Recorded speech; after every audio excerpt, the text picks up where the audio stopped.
मुख्यमंत्री उद्धवजी ठाकरे यांच्यावर माजी मंत्री अनिल बोंडे यांनी केलेल्या टीकेवर शिवसेना प्रवक्ते आमदार सुनील प्रभू यांनी पलटवार करताना भाजप आणि भाजपाच्या नेत्यांनी आत्मचिंतन करावे असा सल्ला दिला। माजी मंत्री अनिल बोंडे यांनी सवंग लोकप्रियतेसाठी महाराष्ट्राचे मुख्यमंत्री उद्धवजी ठाकरे यांच्यावरती जे विधान केलं ते म्हणजे अनिल बोंडे यांनी स्वतःची लायकी ओळखून सूर्यावरती थुंकड्या हरकत।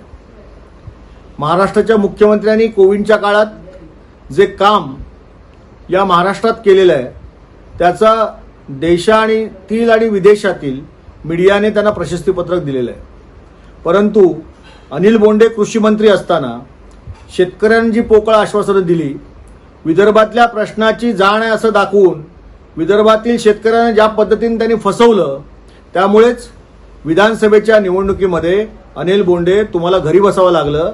याचं आत्मचिंतन अगोदर करा आणि मग माननीय उद्धवजी ठाकरे यांच्यावरती आपण अशा पद्धतीची भाष्य करा, एवढंच मला आपल्याला सांगायचं आहे।